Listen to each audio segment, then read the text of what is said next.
Right then, everybody. Hello there. Happy 4th of July. Happy Independence Day to all my um, splitter friends out there. From your original overlord, we would like to say we hope you're enjoying your country at the moment. Don't worry, however you're feeling that your country is going at the moment. Yeah, ours isn't much better either. So, welcome to you. This is a bit of an impromptu stream, kind of set up a little bit.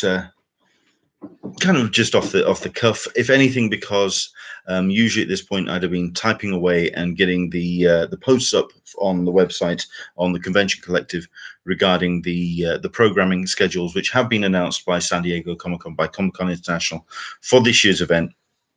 However, I thought I'd do a bit of a live reaction to the programming, have a quick look through and see what my initial reactions are to the Thursday and, well, the preview night and the Wednesday. As always, the chat is open. So if you are a subscriber to the channel, you will have noticed that we are now live. We do have one or two people watching now, so thank you very much indeed for joining us. By all means, any comments that you want to throw in, anything that you've spotted, do let us know. Like I say, it's going to be a bit of a live impromptu breakdown. Hopefully tomorrow and Saturday be a little bit more relaxed, but we'll go through what we've got. I'm a bit not confused, but certainly concerned at just how little there is in terms of actual programming on the Thursday. Usually, Warner Brothers do bring quite a bit, at least 4 shows to the Wednesday night programming. So that's something for Ballroom 20, and it's something for those people who are looking forward to the schedule and looking forward to what the upcoming programs are going to be for the WB. However, this year, I mean, there's some sneak peeks, and they haven't announced the rest of the actual programming as yet, but they have announced the 3 main elements to it, which is going to be a sneak peek screening of the 100. So I'm guessing that's going to be either a season opener or a sizzle reel for the one season. Likewise with Rooster Teeth, it isn't actually saying that it's going to be anything in terms of a full episode. Usually they would actually turn around and announce something like that. So it's interesting that you're going to be only getting snippets. As always with Ballroom 20 on a Wednesday, you're not getting any panels. You're not getting any kind of preview cast members there. There's going to be no showrunners. They are literally usually throwing a DVD or Blu-ray into a player and just letting it run. It usually kicks off, well, it's saying here it's kicking off at 6. It's encouraging that it's going through till 10. So that's our usual idea. So it's 6 till 1:45, 7 till 1:45, 8 till 1:45, 9 till 1:45. So it's usually 4. So you never know. You may be getting a full episode of the 100, and you may be getting a full episode of Rooster Teeth. However, the headliner is, of course, it's the preview screening of there's 2. It's Batwoman and Pennyworth. Batwoman is getting a lot of attention, of course, for being the first LGBTQ led cast. And certainly is going to get a lot of attention because of that. But I think it should get a fair amount of attention purely off the back of what I think they're going to bring to that show. I think with all the focus and attention that is on Batwoman, I think they're just going to ramp things up a notch and make sure that it's worth people making the effort to tune in. They're going to make sure that there's as little to give a kicking to as possible. So I think there's this very much a case of what they're going to bring to that particular show. Then there's a pilot screening of Pennyworth, which if it's anything like, for example, I saw the trailer for Joker when I went to see Spider-Man Far From Home. And if you actually watch the trailer for Joker, away from the context of Batman, if you just take the mythos away from the whole thing, it really is a strong crime noir piece. And I think Pennyworth could be very interesting if you take away the whole Batman element to it and really do make it more of a spy crime thriller with a nice sense of humor, which the trailer is definitely demonstrating in that regard. Bear with me a second. A little bit of noise from the background there. Right, so that's happening in Ballroom 20. So once again, it's the description is world premiere screening of Batwoman, pilot screening of new series Pennyworth, and sneak peek of 100 and Rooster Teeth. So I think you're looking at it's saying and more. So I think you're looking at teaser sizzle reels for those, maybe bookending between Batwoman and Pennyworth. But that's what Warner Brothers are doing. Once again, on the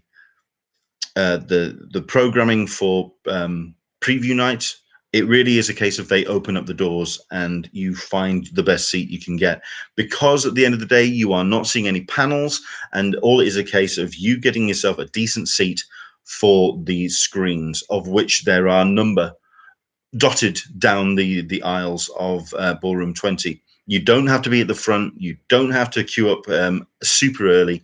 Just make sure you're in the room and get yourself a nice seat at the back, so you can sort of wander off and kind of go to the bathroom and, you know, squat and do what you need to do for your usual television kind of priorities.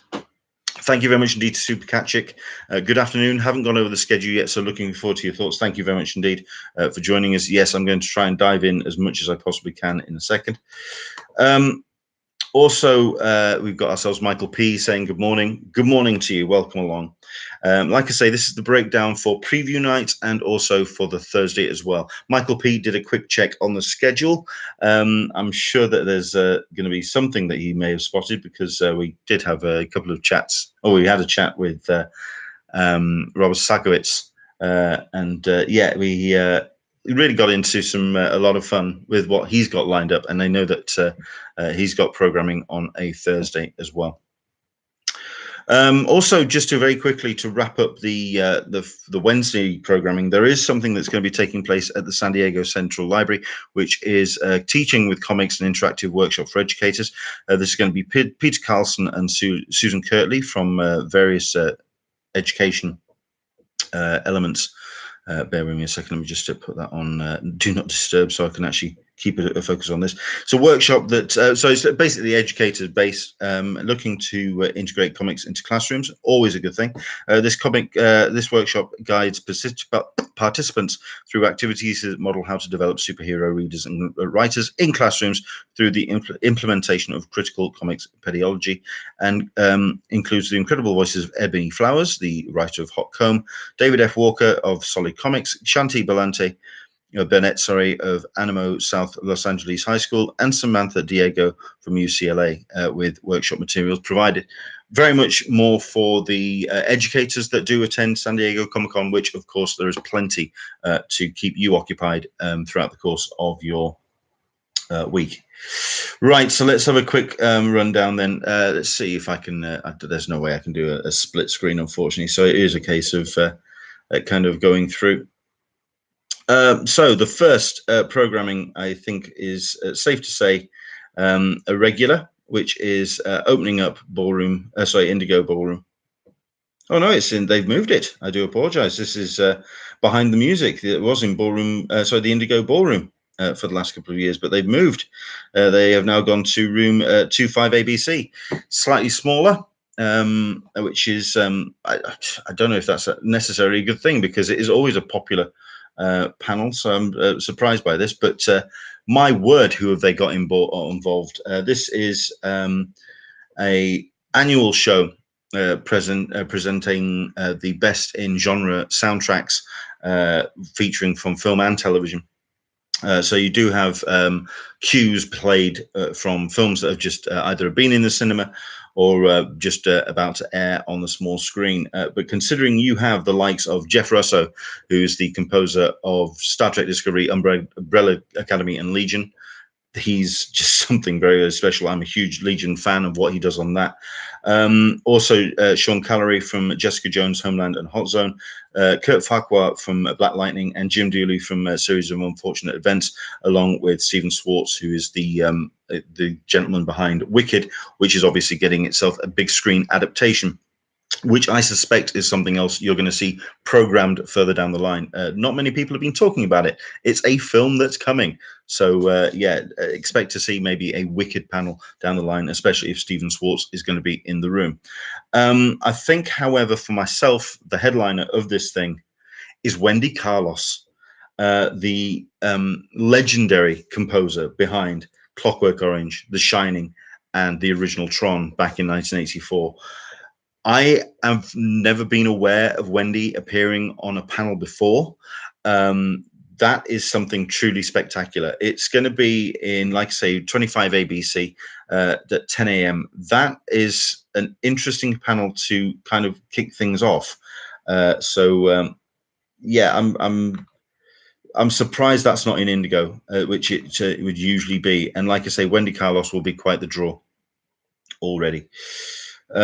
Bear with me a second. We're just getting myself a little bit of a issue with my laptop, as per bloody usual. If there's anything that you've been pointed out, I think, like I say, I think what we'll do is the usual run of looking at the individual days and going by room, which is always a fun way to look at the rooms. So let's go by the venue.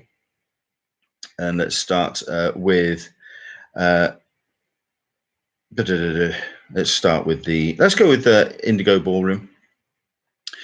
I think the headline for this particular day is the Stumptown panel, which is going to be at 4:15. It's the premiere of, based on the ABC new drama starring Colby Smulders. But you do have a full cast that's going to be arriving for that one. Kobe Smulders, Jake Johnson, Michael Ealy, Cameron Menheim, Tantu Cardinal, Adrian Martinez, and you do have executive producer Jason Reitman, and you have the original author Greg Rucker, who's going to be in attendance for that. That is quite an interesting panel, considering it's not the only ABC show that's going to be taking part that particular day. There's Agents of S.H.I.E.L.D., which I believe is taking place on the Thursday as well, but I will get to that as we get through the rest of the programming. But starting off with 10 a.m., which is Unreal Gaming, you do have 11:15, which is the sneak peek season 4 of Sci-Fi's Van Helsing, which, don't look at me weird, I am actually surprised that's even reached the 4th season, but it seems to be doing well for the Sci-Fi, so they're continuing to program it. Whether it's going to be the last season for that, I'm not entirely sure. So this may be its final farewell.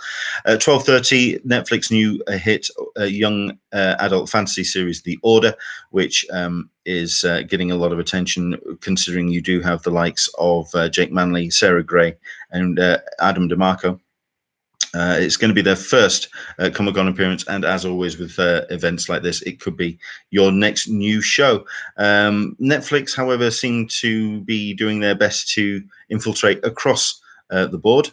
So we'll see how they do. There's Michael P. saying, I like The Order. Excellent. Well, I'm glad you do. You're going to have to tell us more about it, because it hasn't reached this side of the pond yet. 1:45 is Undone. 3 o'clock is Emergence. And like I say, 4:15 Stumptown, which for me, I think is going to be the big draw for that particular day. And I think you're going to have to be in the room for at least Emergence for that to be in the room for it. Superstore at 5:30 and Crank Yankers at 6:45. I've heard that Crank Yankers is particularly popular. So I think that's another 5:30 start. You may have to sit in on the panel previous to that on that. I'm going to come back to the San Diego Central Library, because there's plenty of stuff that's happening in that particular room, but we'll come back to that. So that is the Indigo. 23 ABC, like I say, is... let me just see if I can just pull this up again. No, it's 25 ABC is where I'm looking. Like I say, they're behind the music. But you do have some great panels in that particular room on the day. Glad to see Superstore making an appearance. Excellent. Michael P., The Order. It's a fun series that does not take itself seriously. great reviews. I mean, there's something to keep a check out there. But like I say, the Behind the Music taking place in 25 ABC. It's a strange change of venue, considering its traditional home in Ballroom 20. But we'll get to Ballroom 20 in a second. But this does mean that it is a very strong panel to kick off ABC, considering you do have 11 Hollywood game changers, the conversation with creative women behind popular films and TV projects, which you have Paula Fairfield from Game of Thrones, Mona May from Clueless, Megan Kasperlik from the new Watchmen adaptation, Melissa Bruning from Space Jam 2 and War of the Planet of the Apes, Anna Dubrick from Scary Stories to Tell in the Dark, Anna Hollingworth from Unakitty. Yeah, it's going to be an interesting panel, but I'm not too sure if it's going to be strong enough to follow that particular lineup in that particular room. So I'm curious to see how that's going to actually pan out, considering that the look. I mean, if you look at the rest of the day, very strong. Yes, it is very strong. Hollywood Game Changers. That's 11 o'clock panel. 12 p.m. Midday. Secrets from Beyond Behind the Camera with film and TV's top creatives. 1 p.m. Creating Kick-Ass Comic Book Women. So it's all very strong, empowering kind of panels. Vulture's The Business of Comics at 5, Updating Lion of Judah at 6, Psychology and Nostalgia from over 50 years of animation at 7, and right in the center of that at 4 p.m. Spike and Mike's Festival of Animation.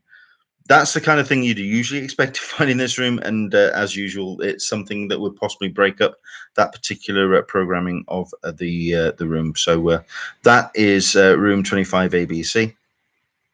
Let's have a look at room. I mean, if there's any rooms that you want me to jump out, because I want to kind of leave the big rooms a little bit towards the back end, and then we'll kind of look through and see if there's any that kind of jumps out of us. Comics taking over room 23 ABC. So you do have Hasbro Comics, The Future of Comics with Neil Adams, Batman and the Secret Origin of Bill Finger, etc., etc. I'm curious to see if there's going to be a Mad Comics retrospective this year, which safe to say would be yeah, it would be very timely with the news that has dropped today that Mad Magazine is being, if not shelved, then certainly there's going to be some changes when it comes to how Mad Magazine is going to go out. Ballroom 20, you do have, let's have a look at this. I tell a lie. There is the musical Anatomy of the Superhero in Ballroom 20 at 11:30. Which means if you're into your music, you may want to go to the 10 o'clock Behind the Music in 25 ABC and then scoot across to Indigo for this. Pina Toprick from Captain Marvel and Krypton, Benjamin Wolfich from Shazam and Hellboy, Sherry Chung from Batwoman and Supergirl, Blake Neely from Batwoman and The Flash, Christopher Lennertz from The Boys and Agent Carter, and Michael Giacchino. Yeah, that's the one I was looking at. Ray Costa is putting that on, and that is going to be the first thing that is on in Ballroom in Ballroom 20 at 11:30. Again, actually, I was right. I think that's the reason why I got a little bit confused, because I was looking at Indigo and it wasn't there. That's been moved to Ballroom 20. Bigger room, slightly. And obviously it's slightly harder to kind of get into. Indigo, at the end of the day, is a little bit more of a freer room. It's a little bit more area and you can kind of move it around. It's not as almost policed as the rest of the rooms are, but still a very strong room. You know what, as a toss-up between the two panels, which, to be fair, is almost identical in theme, I'm curious as to why they've done that. I mean, Ray Costa from Costa Communications has traditionally put on that panel the musical Anatomy of a Superhero, but to then have this Behind the Music panel almost directly opposite, and to have Wendy Carlos featured on the 25 ABC panel, that's going to be an interesting clash, I suspect. So that's kicking off in Ballroom 20. I am going to try and get the laptop working of some description. Let's see if we can get that back to some kind of business. So Ballroom 20 continues with Evil, which is an exclusive screening and panel of the new series. Let's see if we can just bring this up. That's going to be at 12:45, and followed by Nancy Drew exclusive screening and panel, Sci-Fi Wires The Great Debate, which is always a massive draw indeed if you are wanting to attend the Great Debate, which I guarantee will be quite the crush. You are going to be sitting through at least Evil and lots of Nancy Drew, because it really is a very a strong panel, that especially if you do have the likes of Mr. Barrowman showing up and making his usual attendance. He's always one for making that a very fun and exciting panel. That's going to be in Ballroom 20. That's the Great Debate. And then at 4:45, you do have Cobra Kai Past and Present and Future. Let's just have a quick look once again at that Evil. This is going to be Kasia Herbers, Mike Coulter, and Michael Emerson. Always a strong genre cast showing for this. Is a series that's going to be for coming to this fall on CBS.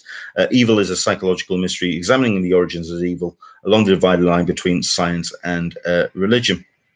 That could be an interesting panel. I'm trying to work out or remember what the other show that tried to do a very similar thing, which wasn't overly spectacular, or at least wasn't overly popular, but we'll see how that one goes. But that's Evil at 12:45, and then of course the Nancy Drew exclusive screening, which is going to be featuring full cast stars: Kennedy McCann, Leah Lewis, Madison Janzi, and Alex Sanson, along with showrunners Stephanie Savage, Noga Lando, and Melinda Husu Taylor.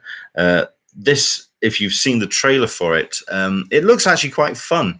I have no problem with this particular take on Nancy Drew. A little bit sort of done in the same way as Riverdale, perhaps, taking on that kind of sense, which I can kind of understand if you've got a popular style which has gone down well. Yeah, I can kind of understand that. However, Cobra Kai, like I say, I think the big strong ones, you do have Sci-Fi Wise, The Great Debate at 3:30, and at 4:45 Cobra Kai, which if you do have the cast members showing up for that, it is saying here from the cast and creators of the series. Whether that actually means you're actually going to see them on stage, whether you're going to be seeing Daniel LaRusso coming out, is another thing. It doesn't actually state that that's the case, so maybe a video streaming. Michael P. Movies Week this year, TV Strong.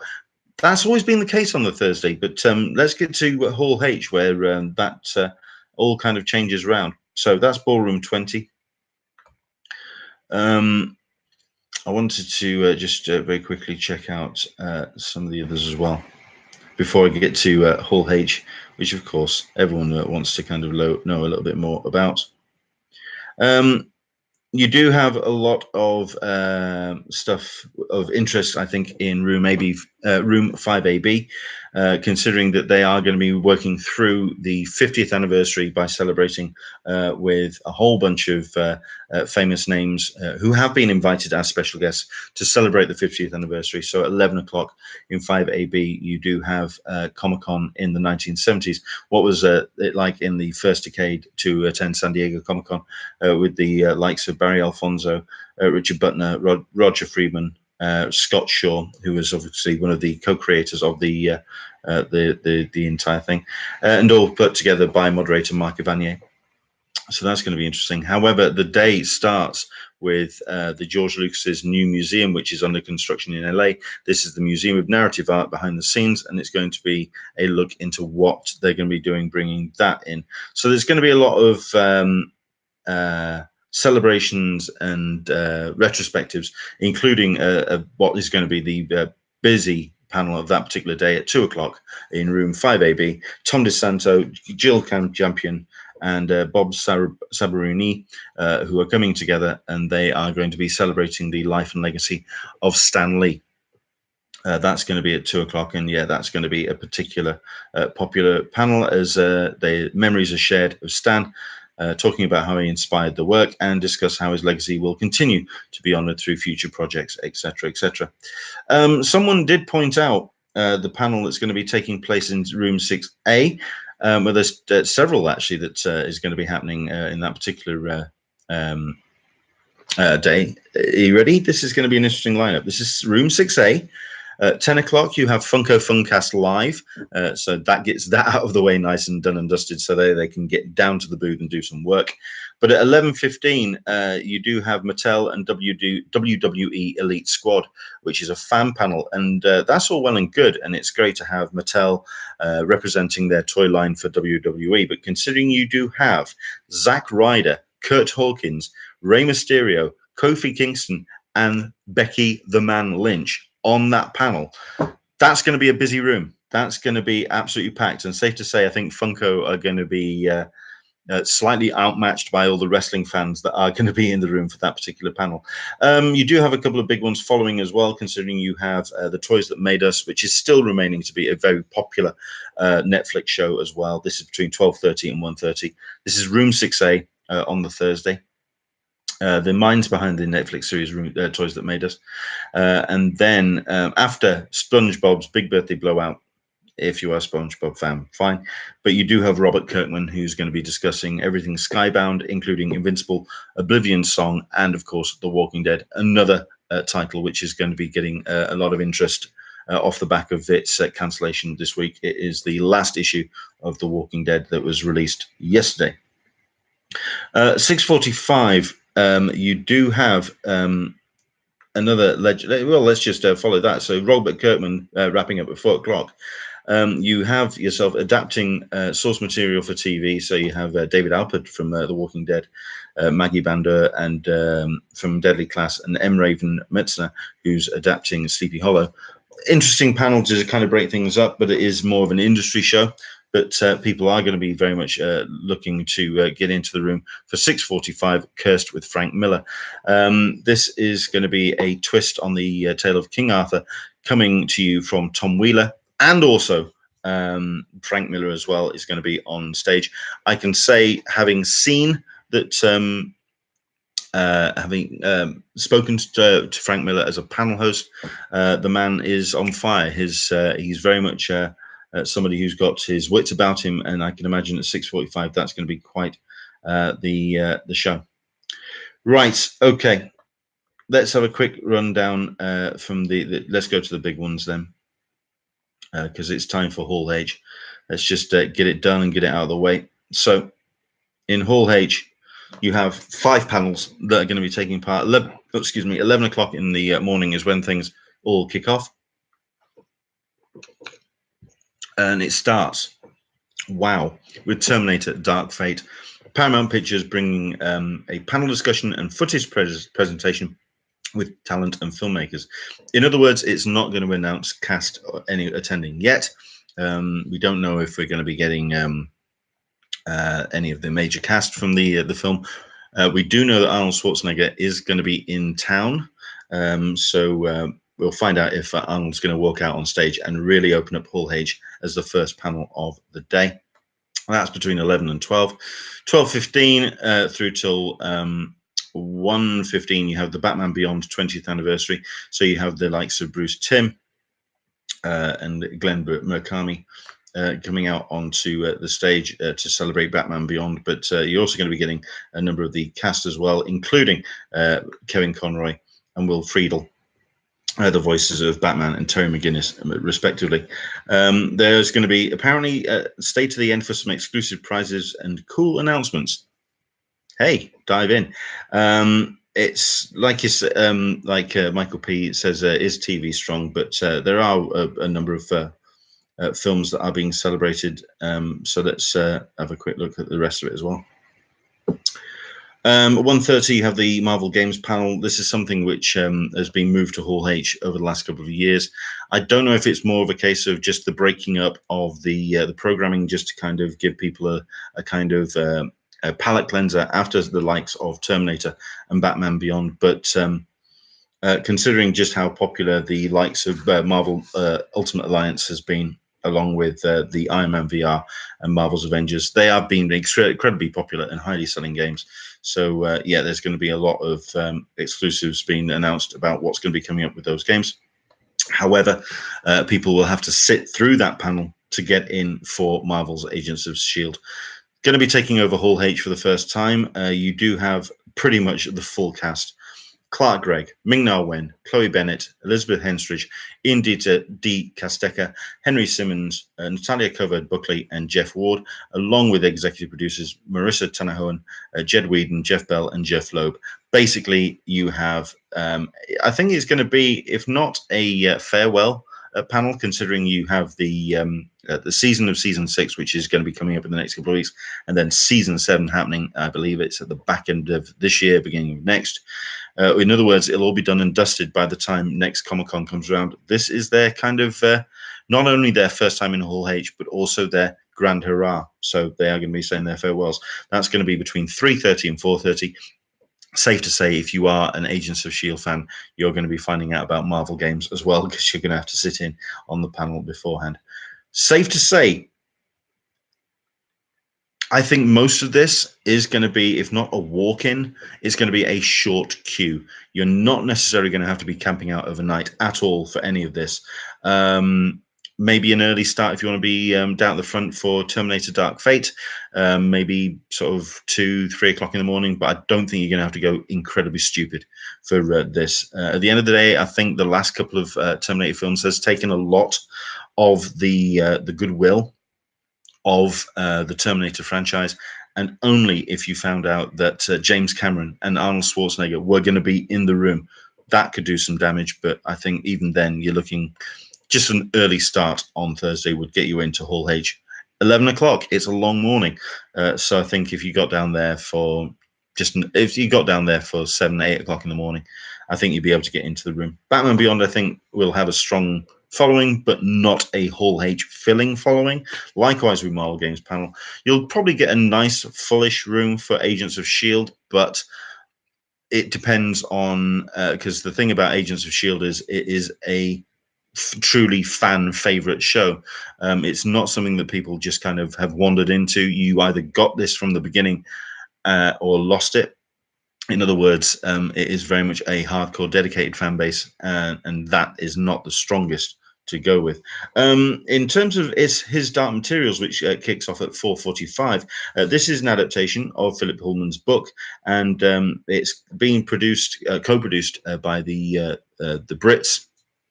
Here in the, I believe it's a BBC co-production with also, I think it's ABC in the US. Basically, it's Jane Tranter, who's done work with Doctor Who, Jack Thorne, Julie Gardner, Doctor Who again. But then you have Toby Emmerich in there, but you've got cast panelists, including Daphne Keane from Logan, James McAvoy, always going to be a strong draw, Lin-Manuel Miranda, and Ruth Wilson as Mrs. Coulter, with J.D. Heyman, who's going to be moderating from Entertainment Weekly. That's going to be a strong panel. And whether the Agents of S.H.I.E.L.D. audience is going to be rounded out by people interested in his Dark Materials, I'm not entirely sure. I don't know if either or any of those are room-filling panels. I think if you wanted to just kind of wander in and check out Hall H, this will be the day to do it. I can't see it. I can't see people kind of really queuing up for this this programming in Hall H. So this is going to be your day for wandering around and checking out the rest of the panels, and just basically getting your bearings, especially if it is your first time attending San Diego Comic-Con. So let's have a look at down the line and see what kind of headlines do jump out at me. If there is any that's jumped out at you as well, do let me know. If you have had a quick glance at the lineup and the scheduling so far, is there any panels that you want to showcase, and anything that you want to tell everyone about now? And we'll mention it, and we'll go into it. Careers in geek fashion. I'm guessing Tony may be involved in that one. No, he's not. Fair enough. In fact, there's nobody there I kind of recognize. You've got Lisa Granshaw from Keek Fold. This is, by the way, in Grand 1011 in the San Diego Marina at 1 o'clock. I thought you'd get Tony Kim in there, or somebody from Nerd Couture. But apparently not. Okay, fair enough. Some interesting panels actually taking part in the marina. So you do have the likes of the most dangerous women in Comic-Con, The Next Frontier, Tamara Brooks in there, Danny Fernandez, Valerie Complex, Tony Sanchez, Jessica Zhang. These are all incredibly popular bloggers, all writing for a number of big sites, including the likes of Geek and Sundry and Nerdist. So I can imagine that's going to be quite a popular panel if you can make your way over to the Marriott Marquis San Diego Marina, which is going to be, while not the first time they've hosted panels in there, it's going to be the first time they've hosted this kind of panel lineup. But I think that's because they become more popular and more familiar with what the that particular building can do now. So a look at there.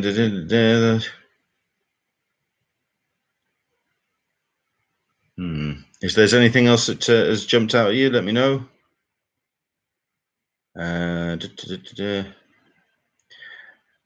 Okay, Horton Grand Theatre. Now you do have Impractical Jokers that's going to be there from 7:30. Which, in fact, it's a very strong day pretty much across the board. Stories that put heart in your throat at 12. You've got D&D Old Bards at 3 o'clock. So, yeah, you've got Chuck Windig in there, Jim Zub. You've got some pretty popular people in there, but it all really kicks off at 4:30, The Art of Ghibli. So you do have industry insider Kikara Hirokatsu, who's going to be talking about all of the Studio Ghibli productions, including My Neighbor Totoro and Kiki's Delivery Service, etc., etc. Really going to be talking about the strength and the art of Ghibli. But then you do have a Shazam documentary world premiere, which is talking about the Shazam character. So you have Jeff Johns, Jerry Ordway, Dan DiDio, Jerry Conway, Jim Lee, Jeff Smith, etc., etc., and a lot of the cast from the film as well. That's going to be airing at 6 o'clock. 7:30, you do have the Impractical Jokers, which is going to be a series where you do have a number of the cast that's going to be showing up for that particular presentation. But for myself, at 10 o'clock, and it has to be at 10 o'clock, you do have a world premiere of the Banana Splits movie. This is going to be at the Horton Grand Theatre. It's, like I say, totally free charges, as far as I'm aware, to get into this thing. The Banana Splits movie, the Banana Splits were a popular show in my house. It never was, I never got to see it first time round. It did originally air in the 1960s, late 1960s. But yeah, it's now, it's in the early 1970s. It got over here on a Saturday morning, and yes, the Banana Splits were quite the popular show. I loved it. Whether it holds up as a horror film is something else entirely Spikachik. The Banana Splits looks creepy awesome indeed. And you can find out for yourself by checking out the world premiere of the film. That's 10 p.m. If you've got any plans for your Thursday evening, if you don't have any plans, this may be for you. So that's going to be a lot of fun there.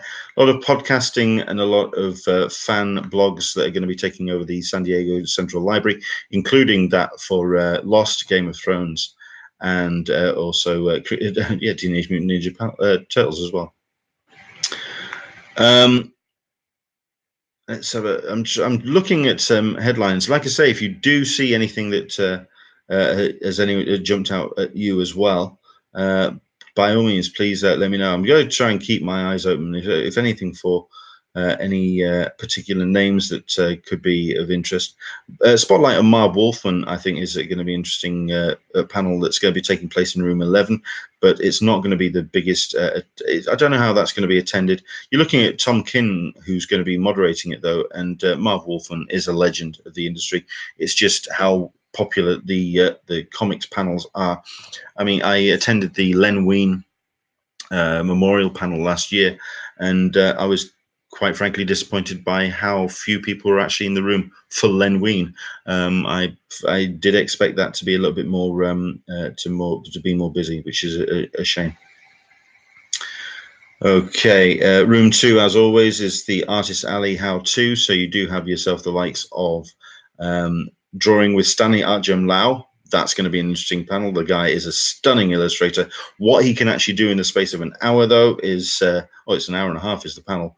Yeah, that sounds a bit more like it, because he is something else indeed. Advanced coloring techniques. You're going to be having a number of people, including Brian Abelin, who's going to be talking about his process, how to draw as a comic pro. Kim Jung-gi, Stanley Lau, Wils Potasio, and Ryan Benjamin. My word. Yeah, as always, room 2 just manages to pull some panelists out of nowhere and just putting some amazing talent together.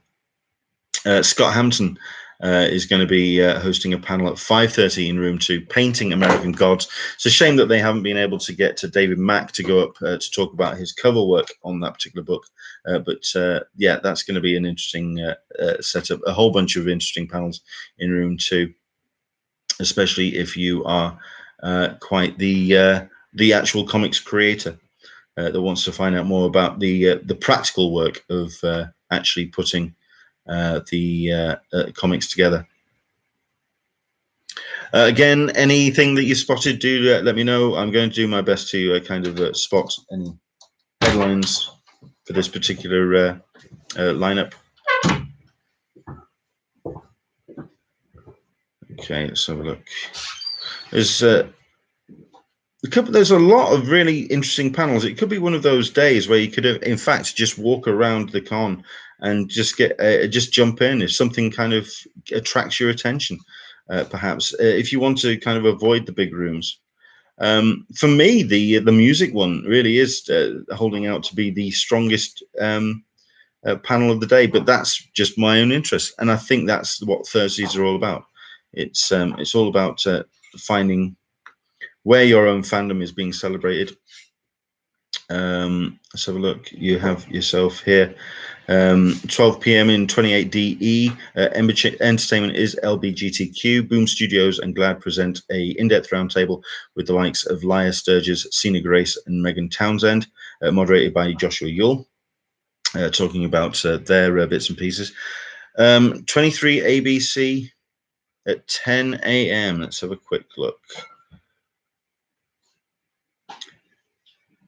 Are we talking about when Roger Zeleni's Lord of Light and George R.R. Martin's Skin Trade collide, coming together for the very first time in public?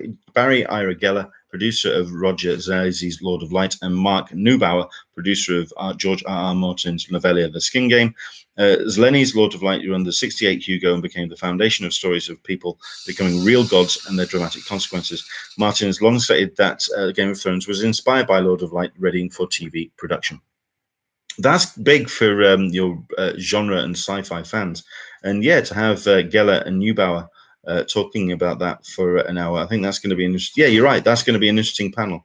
But like I say, it's always fun when you're going to be having some strong creative talents. What I would say about that is the next panel is going to be particularly popular. It's Peeling Back the Layers: The Process of Bringing a Comic to Life. Philip Seavey, Carlos Giffoni, Gabriel Barr, and Fabio Moon. These are Dark Horse writers and artists. Do be very careful. That could prove to be a popular one and could take up a lot of the seats for that particular room. So if you're wanting to attend the Zeleni's and George R.R. Martin's Collide panel, do be very careful of that.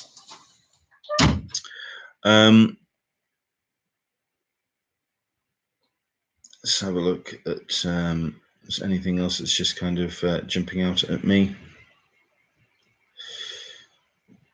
I was expecting a 2000 AD panel. We've got our first one at 2 p.m. on 29 AB. Judge Dredd Supercop or satire.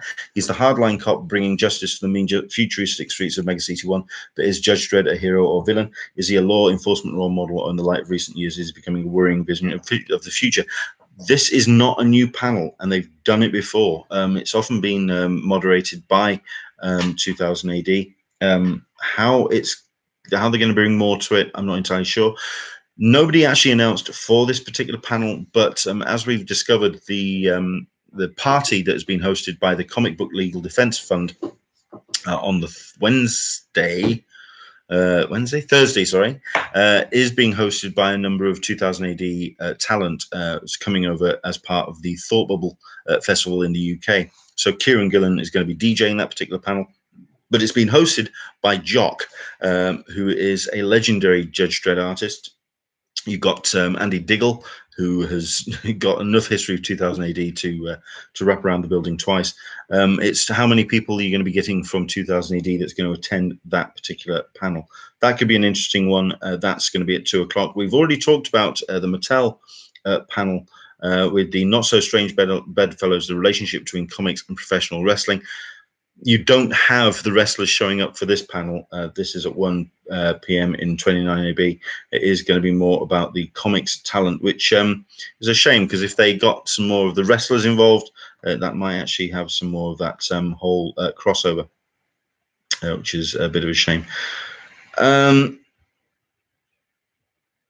have a look at the that's going to be an interesting panel. 32AB at 10 a.m.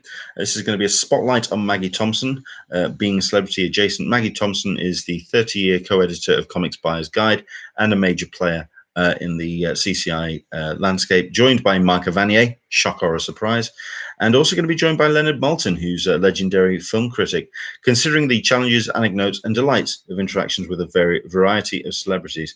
So it's going to be another retro, 3 people who have met some interesting people talking about how they've met interesting people. So there we go. Yeah, there's something. Well, there's a couple of panels in 32AB which would catch my attention. Are You There, Gods? It's Us, the protagonist. I thought you would have someone like Kieran Gillen appearing on that, but apparently not. But you do have at 5 p.m. CCI 50 Comics in San Diego. San Diego, home to a thriving year-round comics culture. For 50 years, San Diegans have innovated comics creativity, publishing, and fandom. So you're going to be getting a number of the store owners and also people who actually are based in San Diego. I'd be very surprised if you don't get anybody from IDW attending that. At the end of the day, it is their home base. What's interesting for me is you've got at 6 p.m. Ahoy Comics, which is a conversation with Mark Russell. This is going to be in Ahoy Comics are doing some interesting things with the way that they are marketing their comics. We're presenting them to the general public, the way that they're actually changing the page scale, talking about how the actual release schedules are done. What Ahoy Comics are doing is interesting. What I find upsetting or annoying is the fact that Ahoy Comics have got themselves a panel, and the likes of someone like Aftershock hasn't done anything yet. So I'm hoping over the course of this weekend, over the course of San Diego Comic-Con, that Aftershock do something with a panel and actually get people more attention on their books, because as anyone who's been following me for a while, they'll know that I've been an advocate for Aftershock for some time.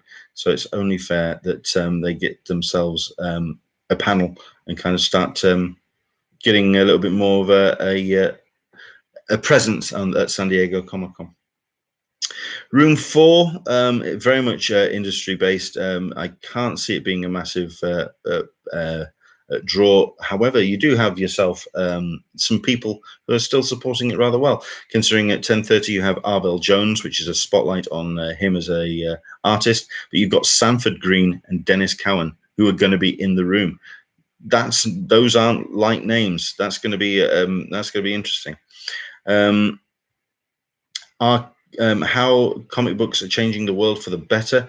No one really, it's all educators, unfortunately, on that. That could have done with a couple more industry people taking part on that. From fandom to the front office, Paul Levitz is going to be bringing that conversation conducted by George Gustes, taking a look at the scenes of the most controversial and important developments in comics over the past 4 decades. If anyone's going to know anything about that, it is Paul Levitz. So he is definitely going to know his fair share on that particular topic. Room 4, nothing really kind of grabbing my attention about that. Room 5AB, we've kind of talked about already, especially with those first two panels. At 10 a.m., Lucasfilm of narrative art behind the scenes, and Comic-Con in the 1970s at 11. But you also have the 4 o'clock. You have the 4:30 movie, which is a podcast about the dedication of a certain year, and you've got this theme about 1989. So you have a whole bunch of films that came out in that year, and it's celebrating the genre releases. So you got The Dark Knight, so obviously Batman with the 1989 release, Indiana Jones, Do the Right Thing, Harry Met Sally, The Abyss. Yeah, it's going to be quite an interesting show, but it is one more for the nostalgia fans in the crowd. At 3 o'clock, though, and I suspect it would be the one that I would actually be in the room for if I was there. Okay, this is in room 5AB, and it's Inglorious Trexperts, which is a podcast about Star Trek, which is hosted by Mark A. Altman and Darren Dockerman. Darren Dockerman, or Docterman, was the visual effects supervisor for the Star Trek: The Motion Picture update, the director's cut with all the additional special effects that was included for the home cinema release.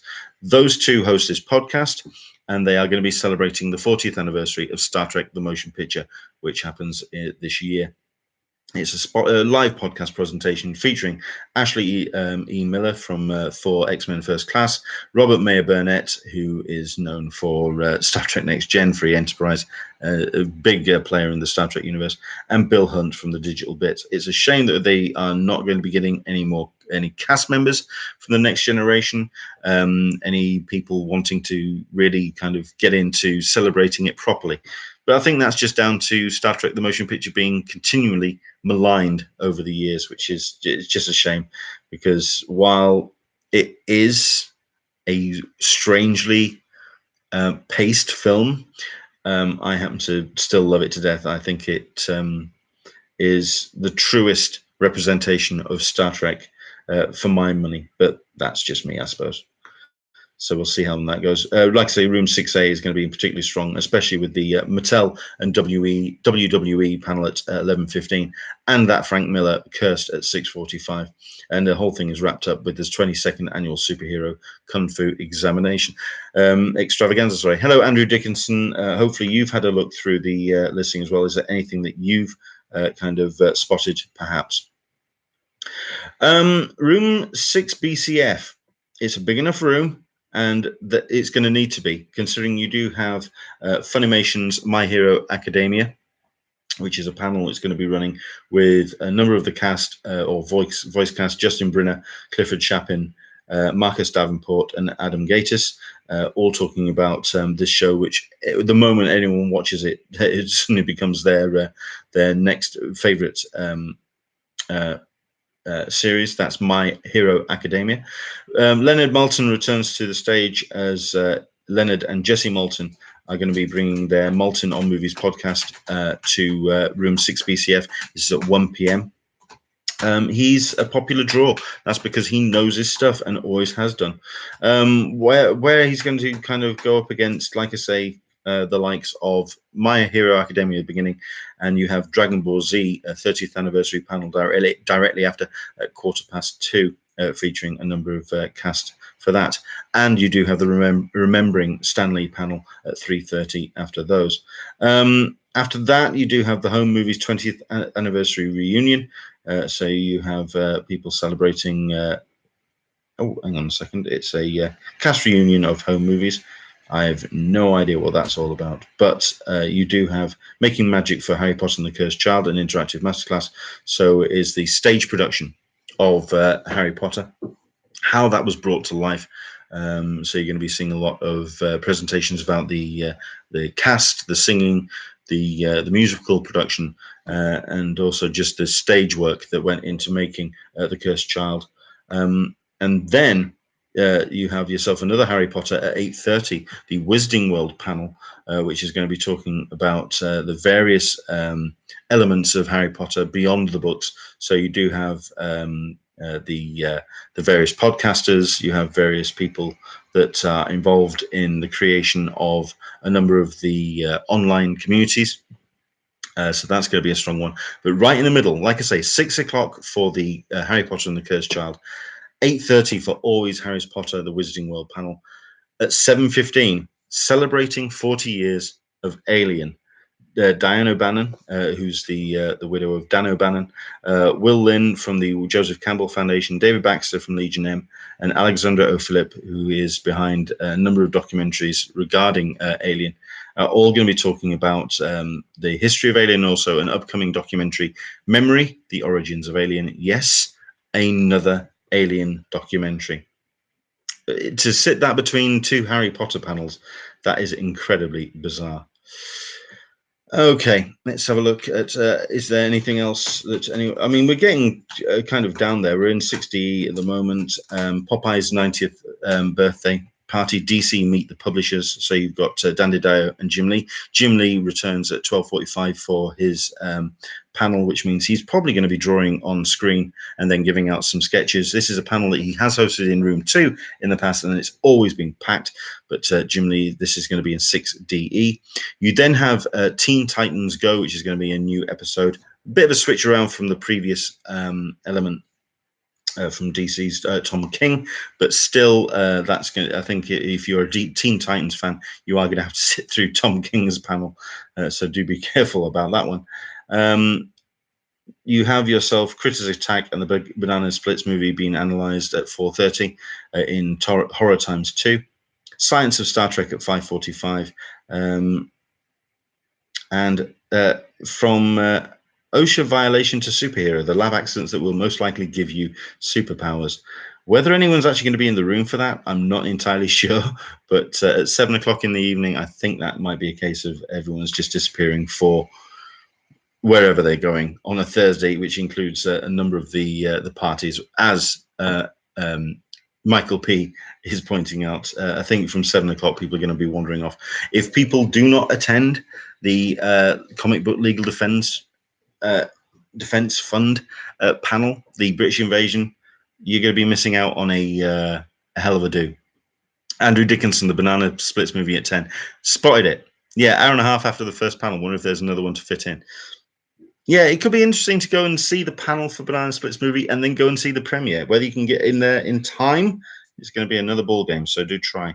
So room 7AB, whole bunch of comics book panels. Anyone who turns around and says there isn't comics represented in the panels at San Diego Comic-Con, they clearly don't know what on earth they're talking about. 10 a.m., you do have Jim Starlin, the creator of the Infinity Gauntlet, and comicbook.com's Jim Fuscati talking about this showcase.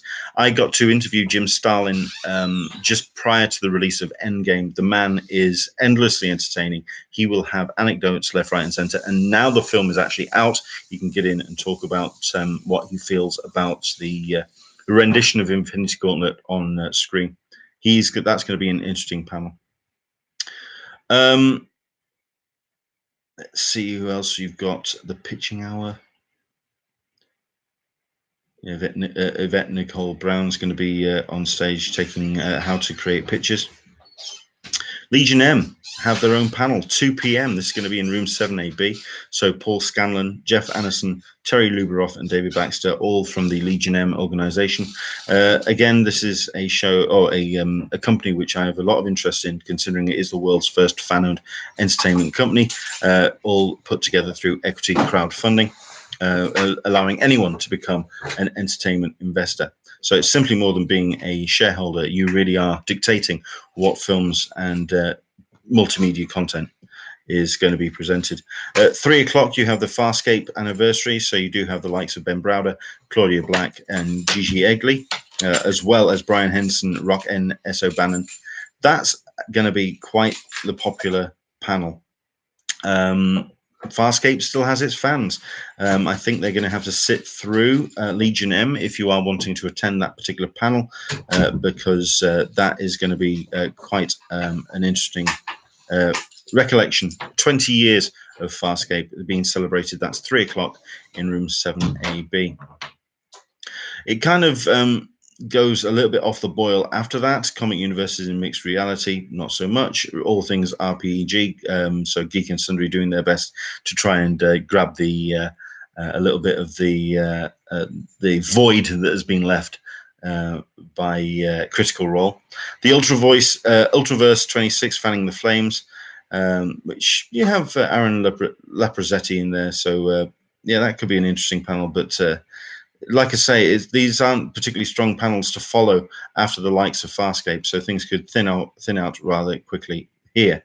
A behind-the-scenes look of the YouTube channel, how it should have ended. I've never really been curious. I've never really understood the behind-the-scenes of a YouTube channel. At the end of the day, you're producing online content, and that's where your audience really should be. I find that very interesting. But that's at 7 p.m. That's how it should have ended. And then you have Bat in the Sun, creator of Superpower Beatdown, talking about their show, which, yeah, indeed, yeah, it gets very, very quiet after Farscape, I think, on that particular one. That is going to be in room 7AB after such a strong start as well. Super Catchic, I always recommend the CBLDF party. It's super relaxed, and they always have a great goodie bag and great appetizer spread. That's all well and good. You're also going to have some cracking tunes. Kieran knows how to spin. He's a great DJ. He knows what he's doing. You've also got some great talent that's going to be showing up for that particular party as well. Jock's going to be there. Joe Glass is going to be there. You've got, yeah, some good people rocking through that door. They're going to be bringing some of the, I guarantee the intention is to bring some of the life and energy of the Thought Bubble mid-con party, which takes place on the Saturday of Thought Bubble. It is known for being one of the best parties in comics. So there we go. Andrew Dickinson, the Geek and Sundry crew have released a new schedule. They are going hard indeed. How Nerdist and Geek and Sundry are going to represent themselves, I think this is going to be the con they're going to have to do it. So let's see how they do with that. I don't know the CBLDF party. Head to theconventioncollective.com and search for CBLDF. It's right there, all the details. And as far as I'm aware, it's free of charge. It's free for professionals and special guests. It's $20 suggested donation. It's $20 to get in. But there's bar, great music, and like I say, Kieran Gillen and some other great people are going to be spinning some awesome tunes. It's basically the British invasion, the Thought Bubble guys taking over CBLDF. So that's going to be rather cool. Room 8, how to get news coverage. This was the panel that was taught to us by Rob Salkovich, but my word, the people who got involved in this. Rick Offenberger from First Comics News. You've got Glenn Howman from Comics Mix. You've got Heidi McDonald from Comics Beat, a personal hero of mine. JC Vaughan from Gemstone.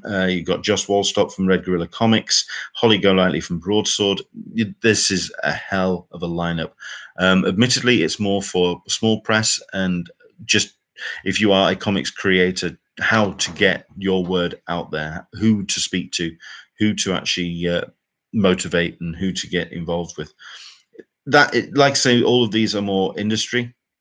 So it's a lot of PR, lots of marketing panels, but there are one or two in here as well that kind of jump out as well. So you've got, this is room 8, which we're talking about now.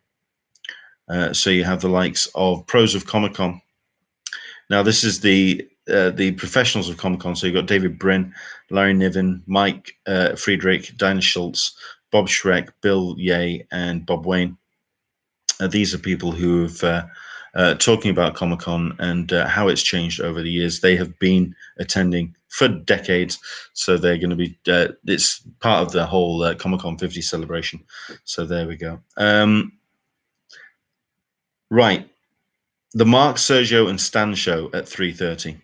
Now, this is following a Richard Starkings panel, so that's going to be a little bit more industry, talking about comics lettering. But considering you have this at 3:30, Sergio Aragon's, Mark Avanier, and Stan Sakai talking about Gru, talking about probably going to be lots of Mad magazine stories as well. So yeah, that's going to be quite a busy panel. If you are wanting to attend that, I suggest you get in around 2:30 for the Richard Starkings panel and stake your claim, especially considering directly after at 4:30 you do have Scott Snyder and Greg Capullo talking about their work on Batman and DC Metal as well. This is 4:30 in room 8. After that, it kind of starts dying off. You do have a Vampirella 50th anniversary with Christopher Priest and Joe Jusko as well, which is moderated by Dynamite CEO publisher Nick Baruchi. So that's at 5:30. How that's going to be attended, I'm not entirely sure. Chip Mosier and Alex Segura are going to be joined by Hope Nicholson and Ivan Salazar to talk comics, PR, and marketing 101. Again, for the general public, that's going to be of no interest whatsoever. Likewise, monetizing digital comics with Tom Akell and Michael Sun and Doug Lefter as well at 7:30. All of these are going to be, you have to know what you're looking for and what you're wanting to get out of it. It's going to be a slightly awkward session, is that? But it's lots of people with notepads in the audience, I suspect. And then wrapping things up in room 8, 8:30 till 9:30, Jackson Lansing, Kate Schenkel, and Margaret Scott talking about the importance of music in helping them connect with and write famous characters. They'll be playing some of their favorite song clips and explaining how they connect to their favorite characters in a session moderated by Meg Downey. That's at 8:30 in the evening. I think most people are going to be out in town at that point. How that's going to be attended, I'm not entirely sure. But this is starting to get into the real kind of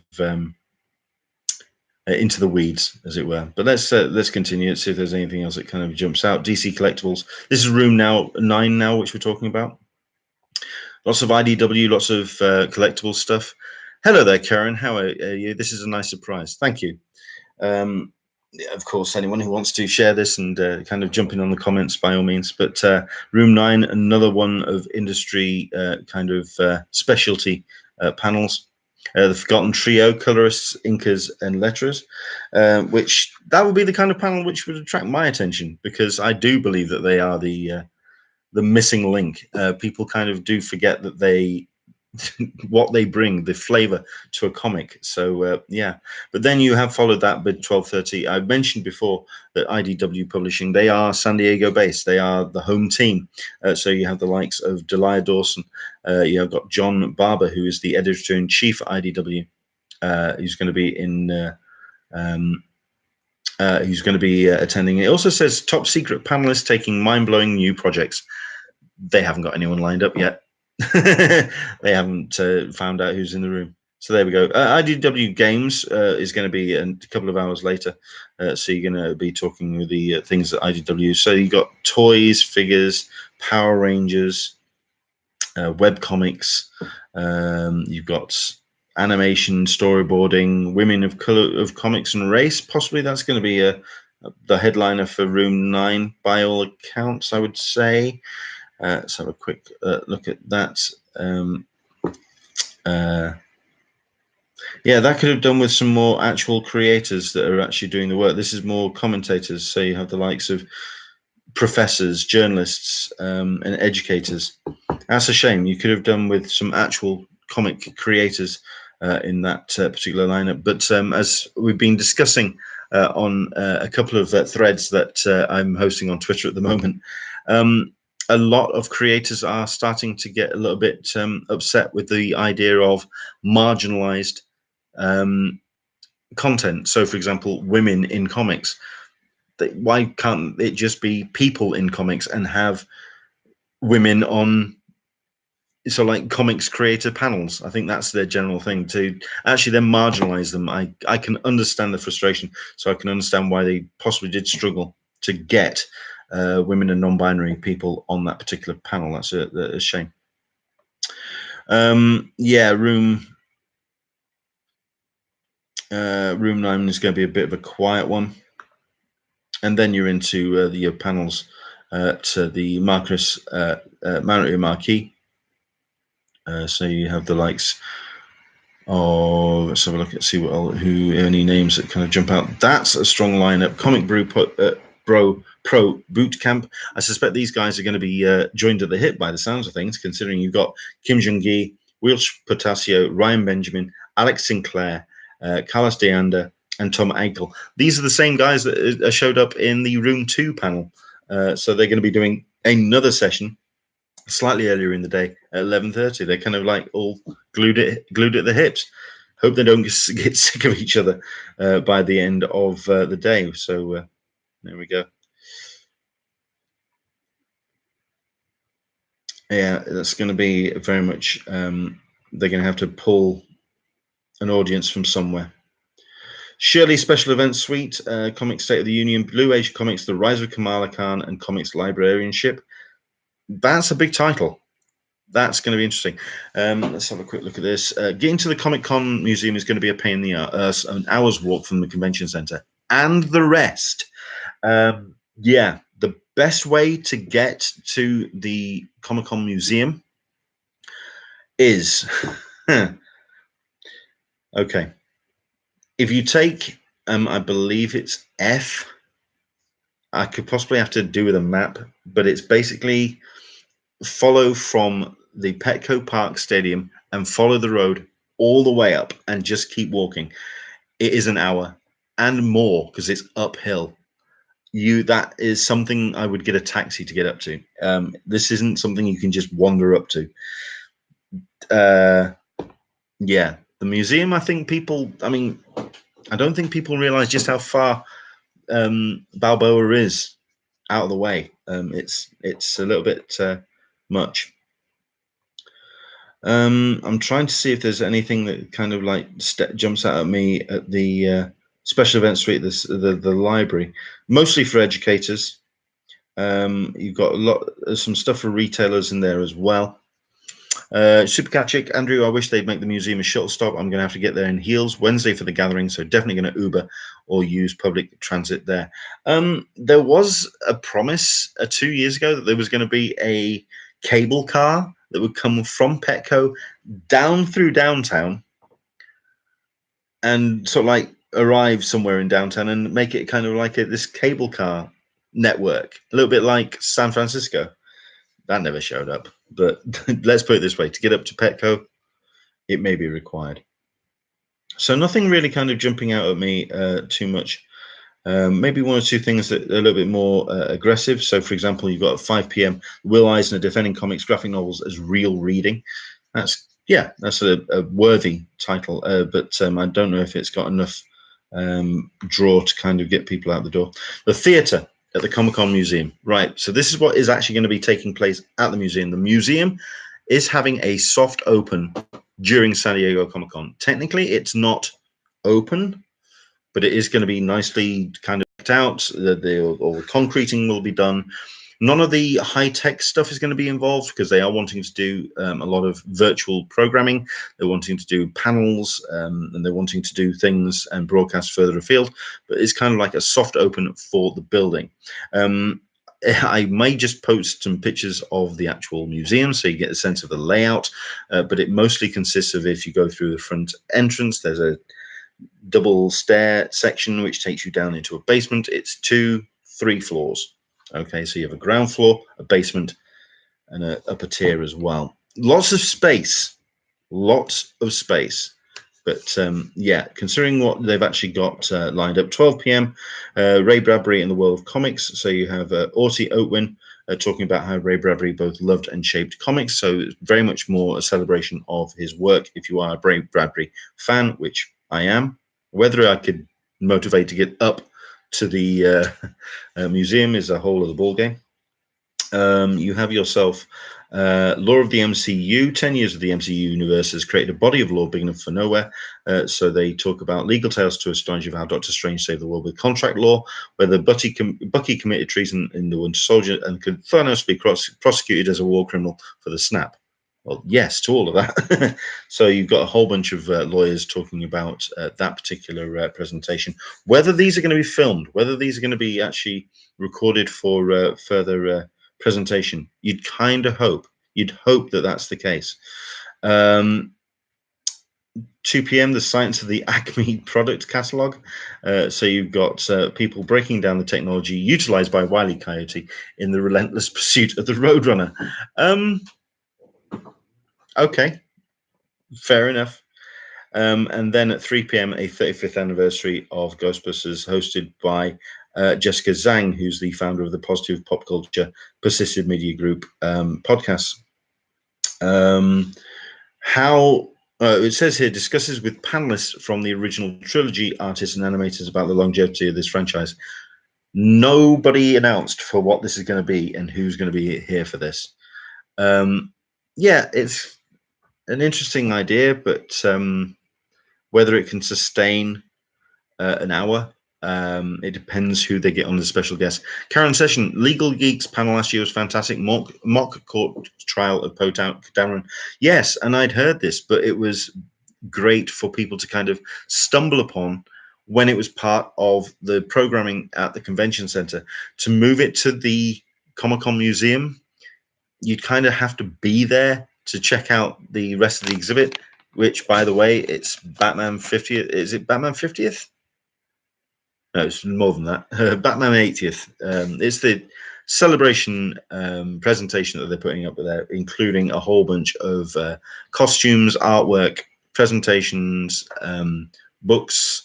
It's going to be quite the presentation of Batman and celebration. If you are going up to the museum for that, these could be something else that could attract your attention.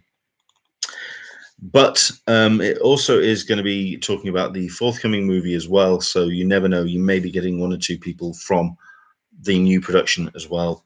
Who knows? It's unlikely you're going to get Paul Rudd rocking up. Let's put it this way. So, but that's the 35th anniversary of Ghostbusters. Andrew Dickinson, hoping that it's still open on the Monday. That's a very good question, and it's well worth checking out. They really should do, so people could get a chance to see it beyond the actual date of the convention. I'm going to tweet them now, and I'm going to find out exactly what the case is with that. See what has been arranged with the museum. Right, that is the Thursday and the Wednesday programming of San Diego Comic-Con. As always, if there's any panels that you spotted that you want to talk about, head over to my Twitter, go to Englishman SDCC and discuss.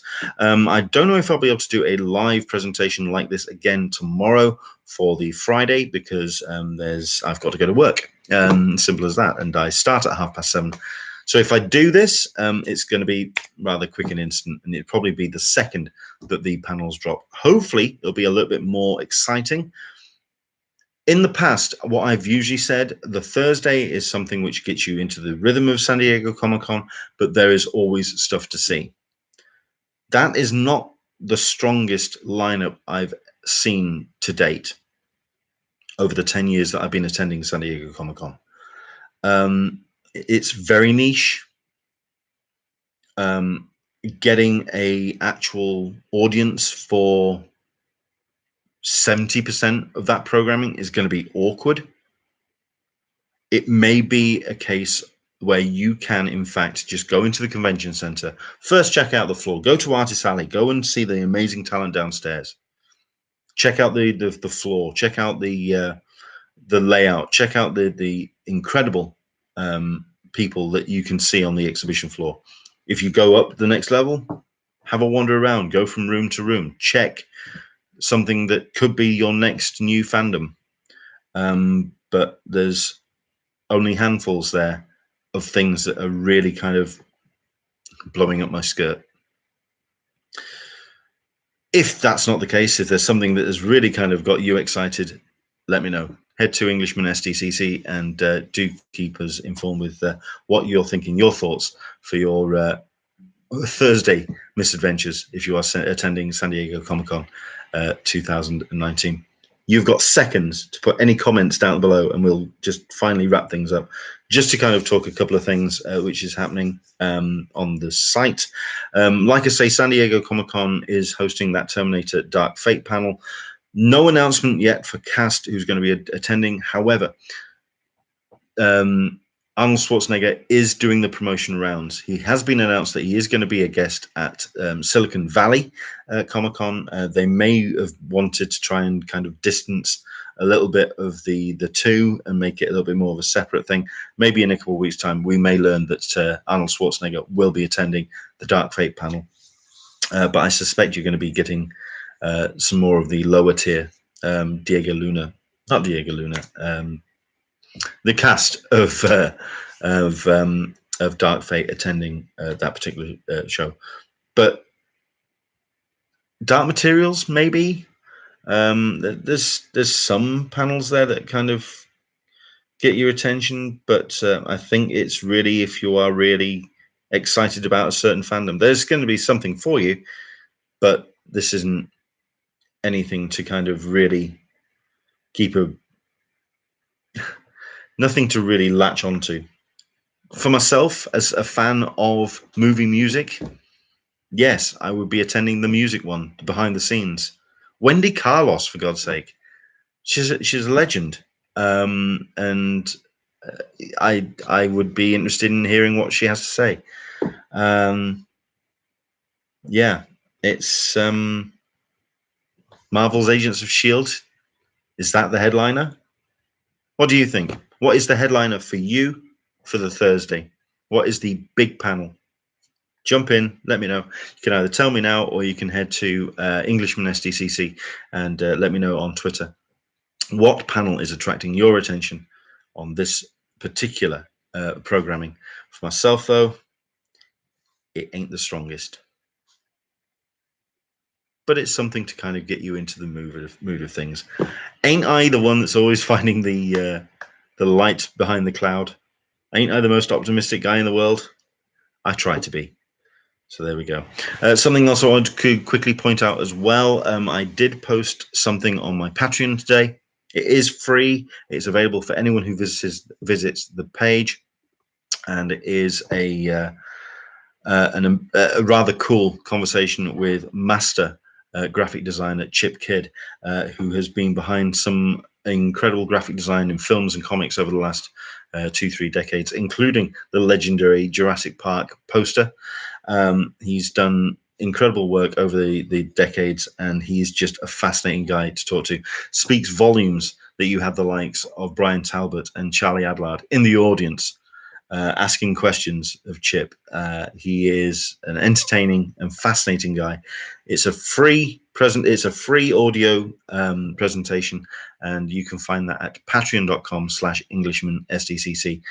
You don't have to pay for it. Just have a listen. Tell me what you think. Try and ignore me trying to crack jokes every couple of seconds. Yeah, that was my fault. I do apologize.